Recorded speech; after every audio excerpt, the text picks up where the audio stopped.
Assalamualaikum warahmatullahi wabarakatuh.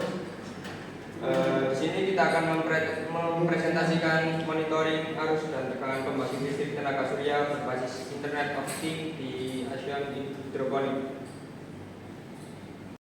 Sebelumnya perkenalkan, nama saya Boyan Nurwae dengan NIM 23077. Perkenalkan, nama saya Muhammad Nabi Saudin, NIM 23091. Perkenalkan, nama saya Muhammad Saifi, NIM 23025. Perkenalkan, nama saya Muhammad Saputra, NIM 229. Manfaatan energi terbarukan seperti pembangkit listrik tenaga surya (TPLS) menjadi solusi penting dalam mendukung keberlanjutan energi terutama pada sektor pertanian modern seperti hidroponik. Penelitian ini bertujuan untuk merancang dan mengimplementasikan sistem monitoring arus dan tekanan peralatan Internet of Things atau IoT di aspek hidroponik. Yang selanjutnya kita kedahuluan, hidroponik adalah metode bercocok tanam yang semakin populer karena tidak memerlukan tanah sebagai media tanam, melainkan menggunakan air yang telah dicampur dengan nutrisi yang diperlukan oleh tanaman. Metode ini menawarkan beberapa hubungan seperti efisiensi yang pas dalam penggunaan air dan bahan yang tidak menggunakan tempat di daerah perkotaan, serta memungkinkan kontrol penuh terhadap nutrisi yang diberikan kepada tanaman.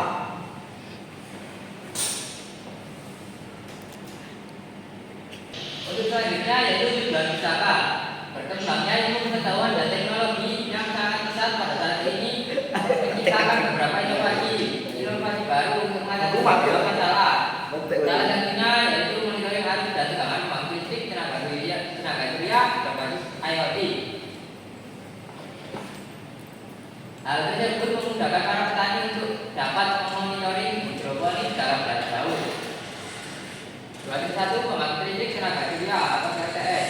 Pembangkit listrik tenaga surya adalah pembangkit listrik yang mengubah energi surya menjadi energi listrik. Pembangkit listrik dengan energi surya dapat digerakkan secara langsung menggunakan fotovoltaik atau secara tidak langsung. Dengan pengecatan energi surya, fotovoltaik mengubah secara langsung energi surya menjadi energi listrik menggunakan efek fotovoltaik. 2. Microcontroller ESP32. Microcontroller yang merupakan versi terbaru dari ESP dan penerus dari ESP32. Ini menggunakan Tensilica Extensa LX632 bit dual core sebagai prosesor yang dapat beroperasi bisa 240 MHz. Microcontroller ini terdiri dari beberapa pin out yang dapat digunakan sebagai input maupun output yang memiliki macam-macam fungsi seperti PW, 12C, 12S, ADC, DAC, dan lain-lain. 2.3 Sensor PJEM 017.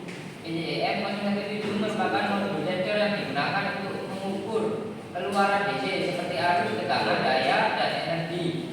Modul sensor ini dipraktekkan dengan sound resistor yang berfungsi untuk membuat jalur resistansi lebih rendah pada aliran arus tinggi pada sebuah sirkuit elektronik. TBL-RS 485 converter merupakan modul komunikasi antara RS485 dan komunikasi serial. Modul ini digunakan pada microcontroller untuk memberikan perintah atau membaca perintah dengan perangkat yang menggunakan komunikasi RS485. RS485 adalah protokol komunikasi serial asinkron yang tidak membutuhkan pulsa. Komunikasi ini menggunakan protokol diferensial untuk mentransfer data berbentuk biner dari satu perangkat ke perangkat lain. Lanjut, sensor PJEM 004C merupakan modul sensor yang digunakan untuk mengukur keluaran angin seperti tegangan, arus, daya, dan energi. Modul sensor PJEM 004C dilengkapi dengan bundel trafo arus atau CT berdiameter 3 yang digunakan untuk mengukur arus maksimal sebesar 100 ampere untuk dapat bekerja dengan baik. Modul sensor PJEM 004D dihubungkan dengan sumber tekanan AC sehingga nilai parameter pengukuran dapat diketahui. Lanjut di 2.6 Internet of Things atau IoT merupakan teknologi di mana perangkat fisik seperti mesin dapat terhubung dengan sensor dan aktuator agar mesin dapat dikendalikan jarak yang lebih jauh dan juga untuk memperoleh data secara rutin melalui jaringan internet. Internet of Things bukan hanya berkaitan dengan pengendalian jarak jauh, tapi juga sebagai media berbagi data, mengaplikasikan virtual dan banyak lagi. Lanjut. Flowchart sistem.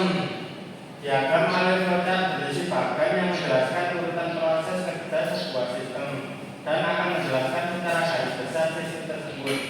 Gambar 10 di bawah ini merupakan flowchart dari sistem monitoring arus dan tegangan PLTS yang dibuat. Pertama, start ke inisialisasi, lalu baca sensor PZEM 017 dan sensor PZEM 004T. Lalu ke tegangan, jika tegangan 0 maka akan lanjut ke membaca arus, jika arus 0 maka akan ke proses dan ke koneksi wifi, lalu ke data dikirim ke banyak server, lalu tampilkan banyak dan selesai. Diagram blok memiliki fungsi untuk menunjukkan susunan dari setiap komponen yang digunakan dalam merancang sistem atau alat. Diagram blok memiliki 3 unsur utama berupa input, masukan, proses, dan output keluaran. Bisa dilihat diagram bloknya ini. Diagram blok menjelaskan bahwa terdapat input yaitu sensor PZEM 017 yang digunakan untuk mengukur tegangan dan arus DC dari solar cell dan sensor PZEM 004T yang digunakan untuk mengukur tegangan dan arus keluaran dari inverter. Kemudian data yang diperoleh dari kedua sensor tersebut akan dikirim dan diproses oleh mikrokontrol ESP32. Setelah diproses oleh mikrokontroller, data tersebut selanjutnya akan dikirimkan